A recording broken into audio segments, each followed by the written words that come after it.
Hey up everybody, hope you're doing well indeed. Remember last week when we saw Azalea Town pull out an absolute wildy victory over Cinnabar Island? Didn't happen this week. They were at home, they took on Viridian City. Let's see how it went. You can see the scoreline didn't go particularly well. Started off from Doug Trio, making a wonderful pass through midfield over to Rhydon, slotting it into the back of the net at the 28th minute to make it 1-0 to Viridian City. Just a matter of 10 minutes later, Doug Trio would be on it again. Look at him bossing that midfield, running through the penalty area, gets onto the keeper saves it, half volley into the back of the net, 2-0 for Viridian City. Just before half time we have an indirect free kick, Kobayashi. Oh my god, what a goal that was! Takanashi with an absolute worldie of a goal. The second half would begin, Viridian City still on it, Rhydon just getting chased by the Azalea Town players, all for nothing. He gets his second goal of the game. Bugsy would try to win something back for Azalea Town. He's done a lovely pass over the Harrowcross, intercepted. Bugsy gets it into the back of the net. Looks like it's credited for an own goal by the keeper, which is quite sad. And then, insult to injury, Rhydon scores a lovely free kick, getting his hat-trick and making it Azalea Town 1, Viridian City 5.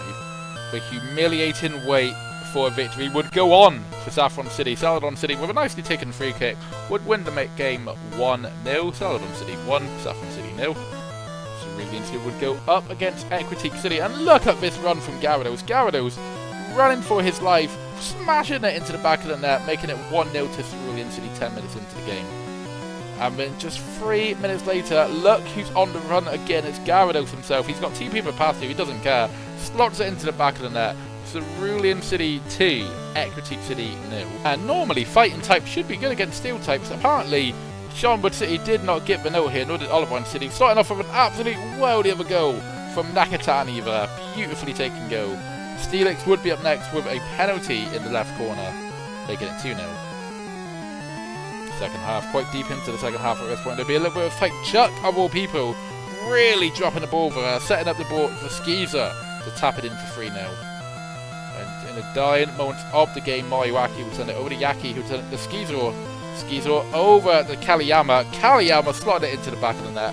Absolutely routine thrashing for Sharnwood City. Sharnwood City 0, Olivine City 4. And it'll be real end-to-end stuff with Future City hosting Cinnabar Island. First off, Arbok breaking past the defence, getting it past the keeper into the bottom right corner of the net, making it 1-0 to Future City. Moments later, Cinnabar Island would fight back, nicely taken penalty by Flareon, 1 apiece. And moments after that, we get another penalty, Koga, this time taken and making it 2-1 to Future City.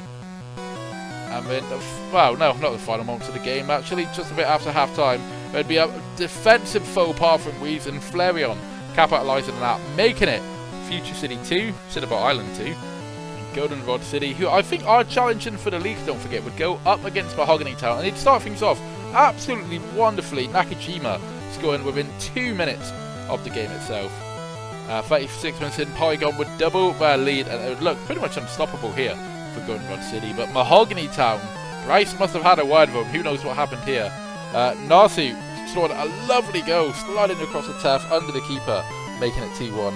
And then just moments later, not even 5 minutes perhaps, Peerless Wine bursting through the defence, making a mockery of the keeper and defence, making it 2 apiece. And just 10 minutes after that, Mahogany Town were full throttle. Peerless Wine again, greatly taken header. Goldenrod City's potential undefeated streak comes to an end. Mahogany Town 3, Goldenrod City 2. And do not adjust your set. What we are seeing here is factual and accurate.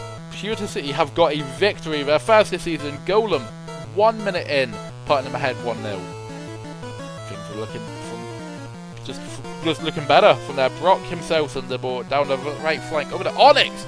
Onyx drifted the ball into the bottom left corner of the net from some distance as well. 2-0 Pewter City. But it looked like the wheels were about to fall off. Dragonite bursting through that rock hard defence, smashing it into the back of the net. Both corners hit there. Dragonite making it 2-1. But Pewter City, they would not be disturbed. Absolutely not. Onyx gets into the penalty area and smashes it in himself. Onyx needs to be up front by the seams of it. Wasted it right back. Dragonite, oh no, Dragonair this time, smashing it into the back of the net as well. Getting Blackthorn City back into the game, but we couldn't find that final goal. Making it Pewter City 3, Blackthorn City 2. And And chasing the top of the league, we have Vermilion City up against Violet City, Electric against Flying. It can only end one way. Miyahana scoring to go. Oh! Zapdos basically, it bounced off his head and went into the back of the net, making it 1-0 to Vermilion City. Violet City fighting back 3 minutes later, however. Great ball over to Faulkner. Faulkner slots it into the back of the net. One apiece, only 5 minutes in. And in a rainy day, Raichu would send a long pass over to Electabuzz. Electabuzz gets into the penalty area, sends it over to Jolteon. Jolteon making it 2-1 to Vermilion City. And again, Violet City just fighting back again. Faulkner, the player manager, running down that left wing, sends a lovely free ball to Noctowl. Noctowl puts it into the back of the net. 2 apiece now.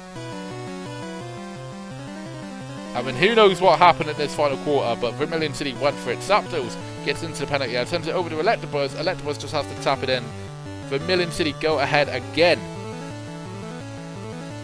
And after that, Zapdos hoofs the ball over to Electabuzz. Electabuzz just gets onto the end of it. And then Electabuzz making sure that Violet City simply can't get back into the game now. 4-2. And final kick of the game. He finishes things off with his hat-trick, making it Vermilion City 5. Violet City 2. Okay, here we are looking at the league. Vermilion City have now gone top of the league. As a result of Goldenrod City's loss. Oh no, we've already lost. Well, there you go. There's not a single undefeated team in the league at this point. But Vermilion City top by 3 points at the moment. No, 2 points, sorry. Didn't see Vermilion City for, of all things. A lot to play for. Saffron City, we need to have a discussion about Sabrina at this point. She's doing awfully. Ecritique City now in the relegation zone. Pewter City out of the relegation zone. Don't think that's safe just yet. We're not done here, however. Let's see how the Kanto and Johto Juniors go this week. And Outcast Island would travel to Ember Island. Machamp scored the first goal with a nicely taken penalty. After that, Primate would get on to the end of a little bit of a bobbly ball. Running into the penalty area, he does it himself. Primate making it Ember Island 0, Outcast Island 2. Gorgeous Island would take on Kansai University. Lugia getting the first goal 5 minutes into the game with a nicely taken header. Unknown would then send it over to Palinio. Palinio, great cross over to Unknown. Unknown smashes it into the back of the net 30 minutes in. 2-0 Gorgeous Island. Palinio again. Good cross over to Lugia. Pretty much a like-for-like goal for his first one. And then Lugia would get his hat-trick with beautifully taken penalty into the bottom right corner of the net, making it Gorgeous Island 4, Kansai University 2008. Lavender Town would host Pallet Town, and it would be Uemara down that right flank, sends a lovely ball over to Gengar. Gengar smashing it into the back of the net, making it 1-0 to Lavender Town. And Taurus would then send the ball over to Tanaka. Morimoto back to Tauros now. Tauros with a great cross over to Blue, aka Gary Oak, for 10-year-old. Scoring his potential first goal, I'm not entirely sure. However, Lavender Town would once again dominate. Uemara sending the ball over to Yasuda. Yasuda making it Lavender Town 2, Pallet Town 1. New Bike Town would take on Cherry Grove City. It's a sort of derby, I suppose, isn't it? Isuka feeding the ball to Celebi. Celebi tucking it into the bottom right corner of the net. Nicely done, if I do say so myself. Nagayama for Cherry Grove City would take a nice corner, headed away slightly, but Suicune brings it back into play, back to Nagayama, and then for Alligator, scored a nice easy tap in, 1 apiece at this point. And Sunflora, of all people, Sunflora, charging forward, Sunflora, oh my god, Lantern with an absolute blundering goal, really easy goal to not concede, but here we are, New Barktown 1. And then with that, Gorgeous Island are undefeated and top at the moment. However, Lavender Town also undefeated. It's very much open at this point in time, to the extent where 3 teams can have a victory and potentially go top. Not looking good for Ember Island. Pallet Town in a little bit of trouble as well, but it's early days at this point. We will see you next week, my friends. I hope you have a wonderful day wherever you are. Please consider subscribing if you fancy. We've hit 50. And I know in terms of YouTube that's really sad to be celebrating that, but I'm pleased with it. So thank you. Have a good day from here. Ta-ta.